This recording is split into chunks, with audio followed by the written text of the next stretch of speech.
All right. Awesome crowd today. Always want to be thankful to our fans. I think they're a huge piece of what we do and how we do it. Thought we started off a little bit slow and then obviously really came together in the second, third, fourth quarter there to finish it out and have a dominant performance. We talked about winning the trenches before this game started, and to be able to rush for almost 300 yards and hold them to under 100 rushing after we started so poorly was a big win for us, and overall operated well. We've got to be cleaner in some of our issues there from a penalty standpoint and just our operation overall, but ultimately a dominant performance and a really good challenge for us to go head into this next week as we go to Penn State. Right here on the right, Zach. The slow start. What was the message to the team after that second drive? Do your job, right? Really simple. Do your job, right? And know what we came in saying that we were going to do. We can't, allow teams to be able to move the ball like that to start, and we got to stay in rhythm offensively. We lost a little bit of that, but we got it back. Right here in the front, James. You're focusing on run defense, particularly on first down. When you hold them to 17 yards on P and 10, 21 on 16 first downs, how do you feel like you guys did on first down, particularly in the run game? Like I said, better in the second, third, fourth quarter. I think there were some errors by us early that we can clean up, and we gave them, some things and credit to them. They did some stuff that was good, but we gave them some opportunities that we shouldn't give them. So I think we shared that up later on in the game. The Jagger John over here, I think. Who raised their hand? The rushing attack for them really slowed down after that first quarter. What did you guys feel like you were able to do differently on the interior to kind of help that? Yeah, kind of same thing. We just started playing our brand of football, getting knocked back, winning, getting off blocks, not letting guys win one-on-ones, and then finishing to the ball with relentless effort. Second row middle. Yeah, hey, Coach. This is the second time you've played the Beavers in September, non-conference game. How do you feel about this rivalry right now? It certainly means a ton to us. I think everyone feels like this resonates a little bit more when it's on that Thanksgiving weekend. It's a little bit different when it's not, but it's still a game that means a ton. Was this 129th meeting, one that we have a lot of pride in. It means a ton to our players, and I think they really vocalized that throughout the week and then today. In the middle, Matt. What makes the Corians ball skill so good for the one-on-one back shoulder throws, and just how effective of a weapon is that for your offense? Yeah, what makes him good is he catches it, right? And he's been a guy that can win in those one-on-one. I think there's some opportunities that he wishes he had back today, but ultimately he's a tough guy to guard, and if he can beat you over the top, he'll win over the top. If you're even, he's going to be able to beat you on a back shoulder. On the other middle, Tyson. How do you think James has done so far punting the ball, and what did you see on that fake that he was able to convert? Yeah, he was able to execute a look that we thought might be there and did an unbelievable job. If it wasn't there, he had some options. Did a really good job pinning him inside the 10 there, which was huge, right, to flip the field. So overall, I think he's executed really well. Right there, fourth row middle. Dan, with how hot you guys have started in the games before this, there hasn't really been an opportunity where you guys have needed to steal momentum, but in this game, it's a tie game. You guys almost punted back to them with a chance for them to take the lead. So what was the message to kind of, for the first time this year, take the momentum back from the Beaver side? Yeah, we didn't really talk about momentum, but we talked about making plays, talked about creating opportunities for yourself, and momentum can go one way or the other, but ultimately it's about stacking multiple plays. It's about how many plays in a row can you win. You're going to win each play individually, and I thought our guys did that, obviously, overall today. Front left, Aaron. Really, a lot of new starters this year. Can you assess sort of where you guys are through 4 games as you head into Penn State? I think we're getting a really good gauge of that as we play Penn State. I think it's a team that's obviously extremely talented. I feel good about our team. I really like our team. This will be a good environment for us to go play in. We're going to be playing people that have a lot of talent as well and good scheme on both sides of the ball. It'll be a real challenge for us. Way in the back, middle, Jack.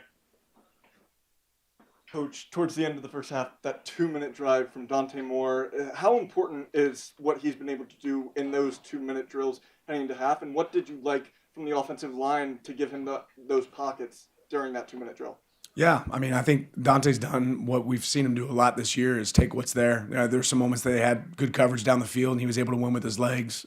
We scored last week in a 2-minute drive right before half. Doing it again, especially, it's really important when coming out at half, you're not going to have the ball, right? So to be able to score right there with less than a minute left is huge. Doesn't really give the opponent an opportunity to go score before half, and then for us to come out, then get a 3 and out, and then turn around and give it back to our offense again. I think that creates real separation. We're going left, fourth row. Yeah, Coach, obviously a really productive day from Dante all around, but there's a couple times where he had guys open downfield, looked a little antsy, fired it on a line instead of putting a little more touch on the ball. What do you see on those plays? Are those ones we can hit for big plays, or is that just a, run-of-the-mill What would play? you say? You sound like quarterback coach back there. I mean, what did he throw for, 300? That's why I said it was a productive day. Yeah. You were happy with it then? All right. All the way in the back, Brent.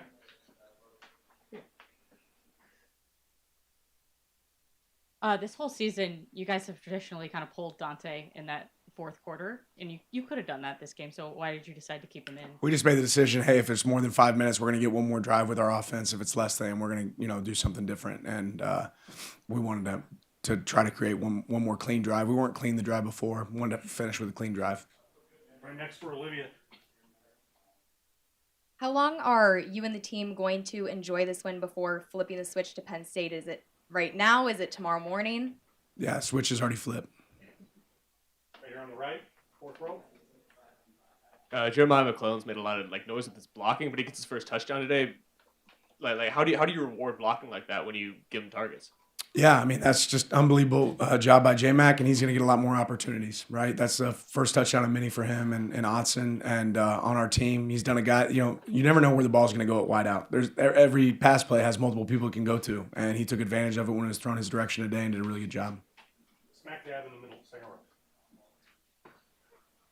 Coach, with being a couple games in now, what can we see from the team now that you've seen it from more of an in-game perspective going forward? What can we look forward to seeing the rest of the season as we get into more competitive play? Kind of be more specific there. I mean, see? Just what do you like from the team so far going, in being in an in-game setting as opposed to practice, and after, a big win from today and able to make more plays with a higher score? Like, what do you see? What do you like? Yeah, the competition for us, if it's going to show up in a game, it's got to show up in practice. So I want to see us go compete in practice like we're playing a game. And the more moments we can create like that in practice, the more success we're going to have the field on game day. We get great challenge in practice going against our offense, going against our defense, and vice versa. That's a great challenge. So it's going to be a team that matches up well with us next week that's going to be a great challenge as well. There's going to be a little bit back and forth. And when the moment comes, you take advantage of it. James.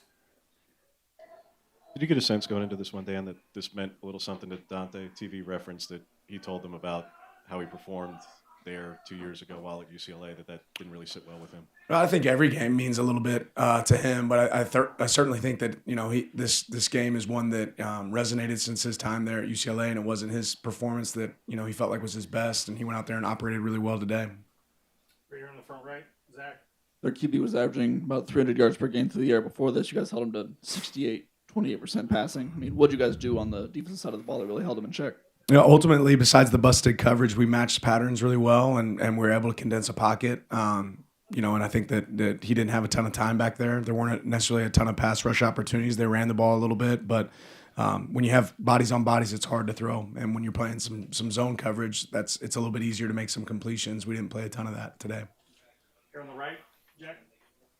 Would you like from Dante's ability to kind of tuck it and run when his first and second options weren't there? Yeah, I just think that's good decision making at quarterback. Obviously, you want to protect yourself, but that goes to maturity of not forcing something that's not there. Third row, Alec on the right.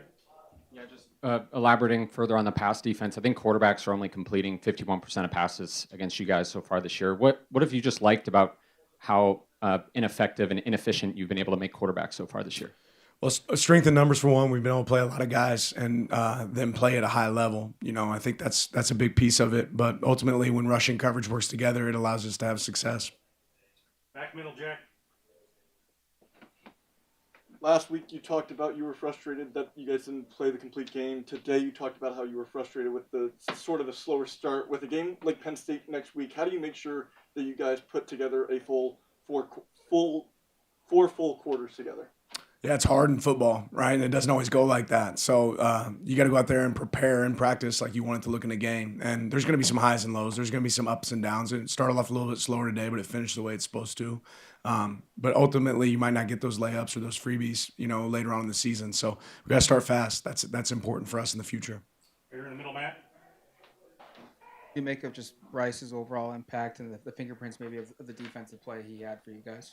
Yeah, well, how many did he finish with? 10 tackles today, right? I think he had like 9 in the first half. So Bryce was hungry. He's passionate. You know, he wanted to go out there, and there's some plays that he wants to have back too. There's a couple missed that I know he wants to have, but this game meant a lot to Bryce, probably as much as anybody on our team, just being here from Oregon. So proud that he's on our team, proud that we get to coach him, and proud of his performance.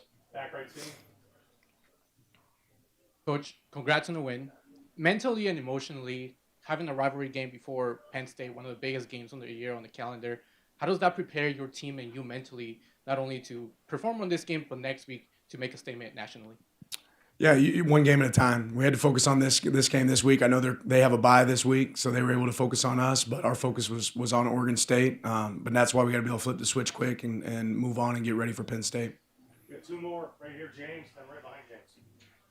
What are your initial thoughts of Penn State? Obviously, they lose Warren, but bring in a bunch of receivers, they return the running backs and Aller. What have you seen from them thus far? Yeah, they're really talented. Schematically, as challenging as anybody that will play, right? As far as what they present on both sides of the ball, they play relentless effort. They play well on special teams. You know, Coach Franklin's teams are always well coached, so it will be a real challenge for us, but one we're excited to attack. Right here, second row, last question.